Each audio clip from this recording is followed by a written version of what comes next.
Hello guys and welcome to today's video. Today I am doing something a little bit different. As you can see, I'm in one of my kind of put together random cosplays because that's all I have kind of for this look, I guess, today. And what we're going to be doing today is I'm going to be reading some of the Witcher in-game books that you can find. Some of these are like information, some of these are stories. I thought it would be fun. Let's get into the video. Like most human cities, Vizima was built on the foundations of an elven city. The seat of Temerian kings grew over the centuries and today consists of 3 large districts, a port and a sprawling outskirts. In the temple quarter, the visitor's attention is drawn to the monumental cloister of the Order of the Flaming Rose. St. Labudia's Hospital, famous for the many miraculous recoveries that have occurred there, is also hard to miss. While admiring these edifices, avoid wandering into the non-human district, which has become a den of poverty and a lair of social outcasts. Most non-humans have been relocated to Old Vizima, which has become a ghetto, inaccessible to visitors.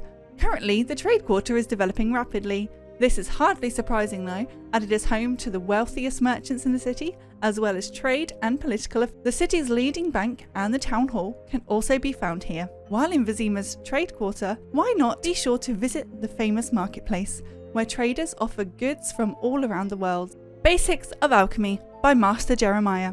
To understand alchemy, you must understand 2 great truths. The first truth, as above, so below. The second truth, everything is one. These truths teach that alchemical substances are everywhere around you. In field herbs, in human and animal bowels, even in rocks. This is because alchemy is life, and life is alchemy. Once you understand alchemical processes, you will understand the processes of life, and the world of nature will become an open book. Yet alchemy is also knowledge. Does the potion require a flower or a leaf? Where is vermilion found? In the kidney or in the eye? These are questions answered by books. Therefore, read both the old and the new master's works. Practice your herbalist skills and mixing oils and powders. However, first and foremost, experiment, because the greatest discoveries in alchemy have come through experimentation. Diary of a Dice Collector. Anonymous. Summer 1263. A dwarven regiment of the Macman Volunteer Army is stationed near my estate. The officers spend their days playing dice poker. It seems an interesting game. Autumn 1263. The dwarves have marched south towards the great battle with Nilfgaard. Dear old Molnar gave me a set of dice. I think he meant to compensate me for the games I lost. Winter 1264. My trip to Vizima was worthwhile. I won a decent sum at the end. It's a pity the locals don't want to play me anymore. I must learn to lose a little bit more often. Spring 1264. The jade dice cost me a fortune, but my collection would be incomplete without them. Every now and again, I manage to convince someone to play around with me, but I feel I must move to the city again. Autumn 1264. What rotten luck! I had to sell father's whole estate. As soon as I started winning again, I'll buy it back. Spring 1265. I was told a bank of deserters stalks about the area. I doubt the poor village or my humble abode holds anything of value around. There's nothing of value around here. Maybe they would fancy a game of dice poker. The Diary of a Passionate Dice Poker Gambler.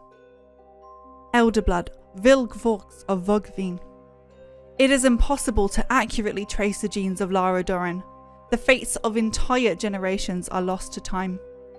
Their picture further distorted by unclear lineages, bastard children, intentional historical falsification, and a simple lack of records.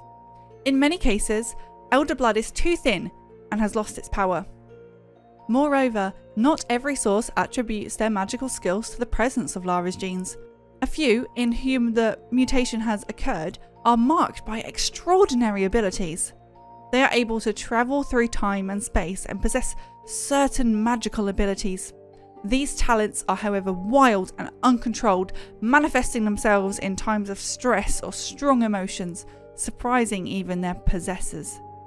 History knows of travellers flung far in time and space by their own abilities, That is why the Brotherhood of Sorcerers should take special care of Source children, raise them under its watchful eyes.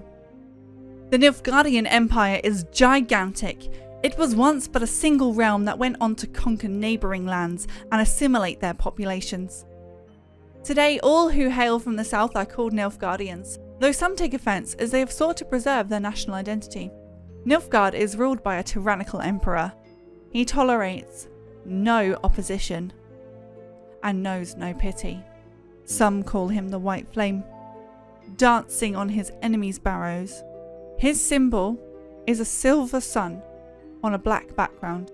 It is worth noting that the female ruler of the Valley of the Flowers, the sole existing elven state, considers herself a vassal of the Emperor. And I tell you that the time of the sword and axe approaches, the time of the wolf's blizzard, the time of the white frost and white light, and time of madness and disdain. Tedrath, the final age. The world will perish amidst the ice and be reborn in the new sun. Reborn of the elder blood of Hennika, of a planted seed, a seed that will not sprout but burst into flames. When the criminal stake had been lit, the flames reached her. She began insulting all of the knights, barons, mages and councillors who had gathered in the square, in such foul language that they were all filled with dread. Though wet logs had been stacked to prevent the hag from burning too quickly and provide her a chance to suffer in the flames, dry wood was soon added to the fire to end the execution more swiftly. She must truly have harboured a demon inside of her, as she uttered not a single scream as she sizzled. Fair enough. Instead, she began cursing horribly. "An avenger shall be born from my own blood," she cried. "From the defiled elder blood, a destroyer of nations and worlds will rise. He shall avenge my torment.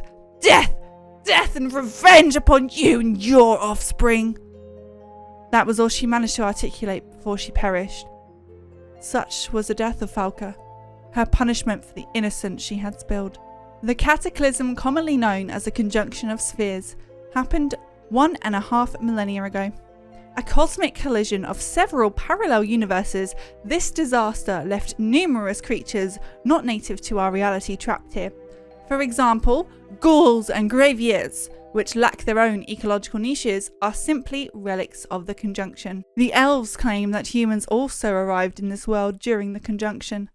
This occurred soon after they managed to destroy their own world. The elves claim that it was during the conjunction that the humans learned to use magic. Of course, these are all vile lies and foul fabrications circulated by non-humans, who will resort to the most malicious slander to justify their claims.